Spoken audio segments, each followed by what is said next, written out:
올해 4.3 추념식에 박근혜 대통령이 불참할 것으로 보입니다. 희생자 재심사 논란이 계속되면서 이완구 국무총리가 대신 참석하는 방안이 검토되고 있습니다. 서귀포시 예래동 휴양형 주거단지 개발 사업이 무효라는 대법원 판결이 내려진 가운데 시민단체가 나머지 대규모 개발 사업도 중단시키겠다며 무더기 소송을 예고했습니다. 초고층 빌딩 드림타워에 대한 건축과 교통심의위원회가 내일 열립니다. 도민 여론이 부정적인 가운데 교통 지옥과 카지노 논란이 일고 있습니다. 제주 지역의 건설 경기가 활기를 띠면서 공사장 안전사고도 잇따르고 있습니다. 사고 위험에 노출된 현장을 취재했습니다.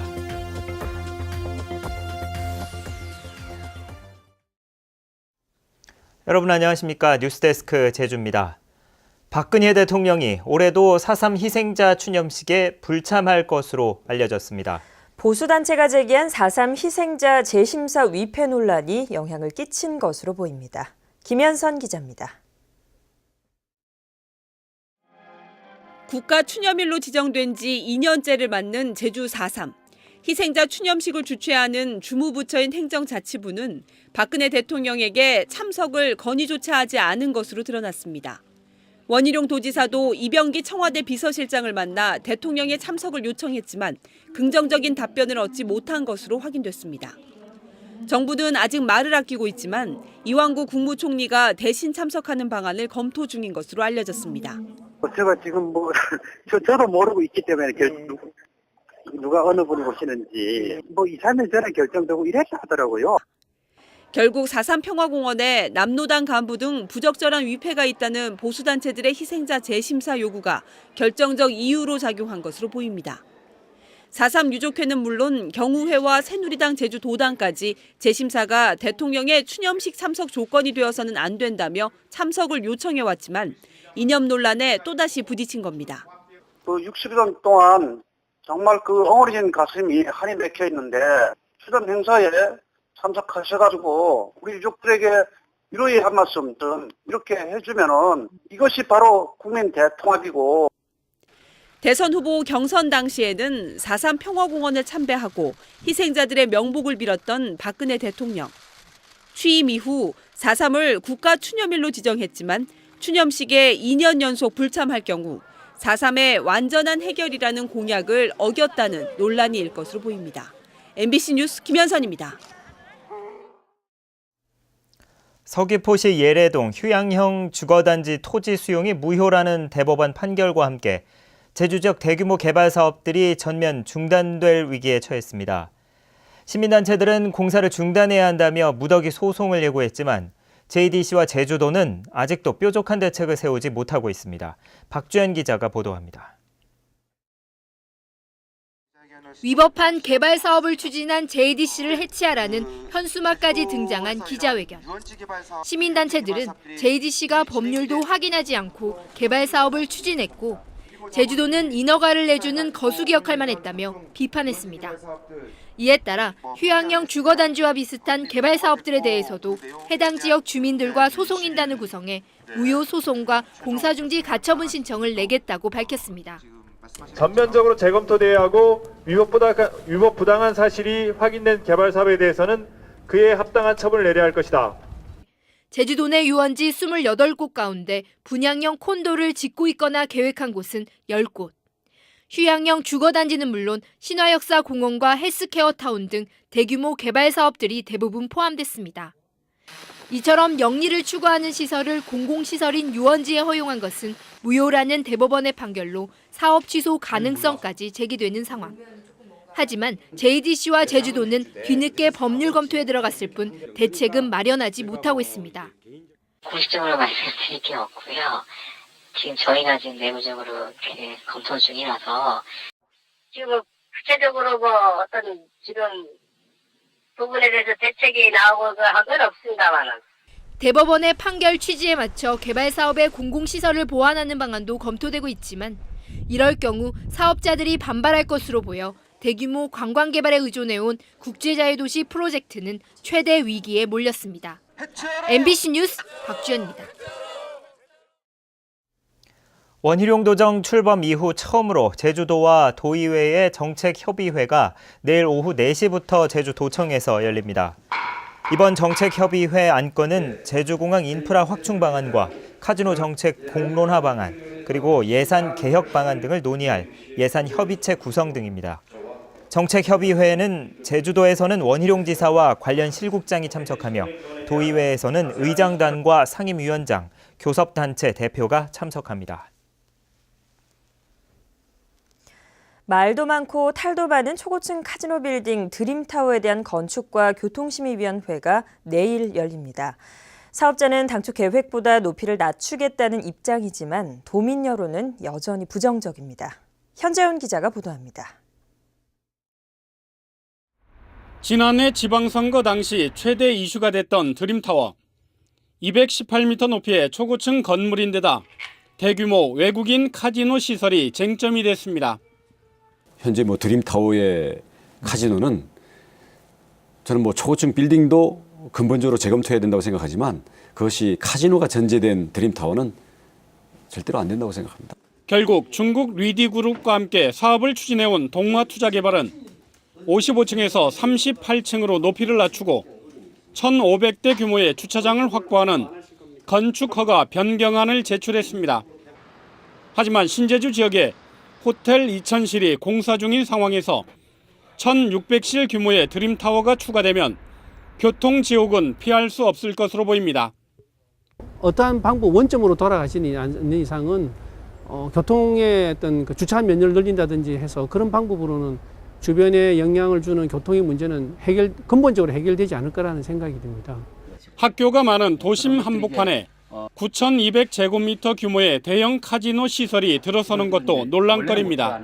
이 카지노가 어떤 제주의 어떤 미래 비전과 맞는 사업인지부터에 대한 부분을 따져야 되고요. 그리고 현재 그 드림타워가 위치한 부지에 카지노, 그 대형 카지노가 들어가는 게 맞느냐, 이 부분도 분명히 따져야 됩니다. 제주 MBC가 지난달 실시한 도민 여론조사에서는 77%가 드림타워의 높이를 더 낮추고 카지노를 빼거나 전면 중단해야 한다고 응답했습니다. 중국 자본의 잇따른 진출에 부정적인 여론이 높은 가운데 이번 심의에서 어떤 결론이 내려질지 주목됩니다. MBC 뉴스 현재훈입니다. 제주시 연동 신화의 거리가 5년 만에 사라지게 돼 세금만 낭비했다는 지적이 일고 있습니다. 제주시는 다음 달부터 신화의 거리 인도 450m에 깔았던 콩자갈 포장을 걷어낸 뒤 제주 판석으로 포장하고 경관 조형물도 철거하겠다고 밝혔습니다. 지난 2009년 조성된 신화의 거리에는 20억 원이 투입됐지만 완공 직후부터 인도에 포장이 벗겨져 해마다 수천만 원을 들여 보수 공사를 벌여왔습니다. 최근 제주 지역의 관광 개발 붐이 일면서 건설 경기가 활기를 띠고 있는데요. 하지만 공사장 안전대책은 허술하다 보니 곳곳에서 안전사고가 잇따르고 있습니다. 이소현 기자가 취재했습니다. 중산간 지역의 한 리조트 건설 현장. 건축 자재가 언제 떨어질지 모르지만 안전모를 갖춘 근로자는 보이지 않습니다. 자재를 옮기는 임시 계단도 경사가 급해 양손으로 잡고 간신히 올라갑니다. 안전발판을 고정하는 갈고리는 빠져 있고 철제 난간은 나사가 빠진 채 철사로 엉성하게 묶였습니다. 저희도 사실 원래 퇴출을 시켜야 되는데 인력 구하기가 쉽지가 않으시죠? 그게 좀 원활하지가 좀 않아가지고 저희도 일도 빨리 끝내야 되는 상황이라. 또 다른 건설 현장도 위험하기는 마찬가지.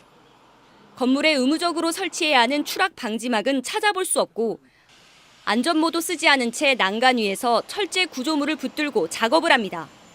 당연히 위험하죠. 현장에 이제 처음 오면은 그거를 이제 이야기를 하잖아요. 안전을 지급하면서 쓰라고 이야기를 해야지. 근데 그런 말도 없고. 그럼 우리는 일단은 지급해야 그게 거기다 사인할 거 아닙니까? 이처럼 안전보호시설을 갖춰야 하지만 도내 소규모 공사 현장에서는 공사 기간과 비용에 급급한 나머지 이를 제대로 지키지 않는 경우가 대부분입니다. 지난해 공사 금액 120억 원 미만 소규모 건축 현장의 재해 발생률은 97%.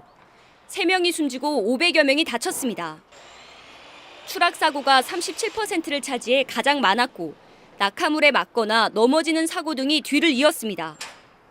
작업 발판, 안전 난간, 추락 방지망을 설치하지 않은 사업장이 발견될 경우에는 일단 작업 중지 명령을 내리고 행사법 조치를 총동원해서 강력하게 단속하도록 하겠습니다.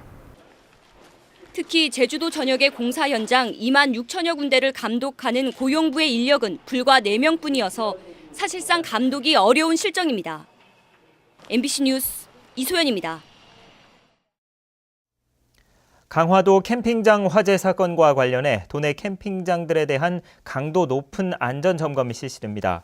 제주도 소방안전본부는 다음 달 3일까지 전기안전공사 등과 함께 도내 캠핑장 39곳의 안전기준 준수 여부와 전기나 인화물질 관리 상황을 중점 점검합니다. 또 미신고된 캠핑시설도 조사하는 한편 글램핑과 카라반 시설에는 단독 경보형 감지기 설치를 추진할 방침입니다. 제주지방경찰청은 외국인 관광객을 상대로 불법 자가용 영업을 한 혐의로 여행사 대표와 중국인 유학생 등 11명을 입건했습니다. 이들은 지난 1월부터 인터넷 블로그나 여행사를 통해 모집한 외국인 관광객들에게 하루 15만 원에서 20만 원씩을 받고 자가용이나 렌터카를 이용해 관광 안내를 한 혐의를 받고 있습니다. 경찰은 무자격 가이드를 고용한 여행사 4곳은 제주도청에 통보하기로 했습니다. 도로교통법 개정으로 어린이 통학 차량에 대한 안전 기준이 강화되면서 도내 소규모 학교의 통학 차량의 운행이 중단될 수 있다는 주장이 제기됐습니다. 제주도 의회에서 오늘 열린 정책 간담회에서 박규헌, 허창욱 의원은 개인이나 마을 소유의 통학 차량도 법적 규제 대상에 포함된다며 이같이 지적했고, 제주도 교육청은 국토부의 해석을 받기 위해 서면 질의했다고 밝혔습니다. 회의와 관광을 결합한 마이스 산업의 부가가치를 끌어올리기 위한 스마트 마이스 위크 2015가 오늘 제주 그랜드 호텔에서 개막했습니다. 산업통상자원부와 한국산업기술진흥원이 내일까지 주최하는 이번 행사에서는 관광산업의 디지털 자료를 이용하는 방안 등을 논의했고, 마이스 업체들이 참여하는 비즈니스 상담회도 진행됩니다. 공무집행방해 혐의로 입건됐던 도의원이 검찰에서 무혐의 처분을 받았습니다. 제주지방검찰청은 도의원 K씨와 폭행을 당했다는 경찰관의 진술이 엇갈리고 증거도 부족하다며 이같이 결정했습니다. K 의원은 지난 1월 제주시 노형동의 한 사우나 주차장에서 술에 취한 채 소란을 피우다 경찰관을 폭행한 혐의로 입건됐으나 가벼운 다툼만 있었다며 혐의를 부인해왔습니다. 제주지법 행정부는 전 제주서부경찰서 소속 경찰관 44살 한모 씨가 제주지방경찰청장을 상대로 낸 파면처분 취소 소송에서 원고의 청구를 기각했습니다. 한 씨는 세월호 참사 직후인 지난해 4월 제주시 노형동에서 운전면허 취소에 해당하는 혈중 알코올 농도 0.18%로 승용차를 몰다 신호 대기 중이던 차량을 들이받아 파면됐습니다. 뉴스데스크 제주였습니다. 고맙습니다.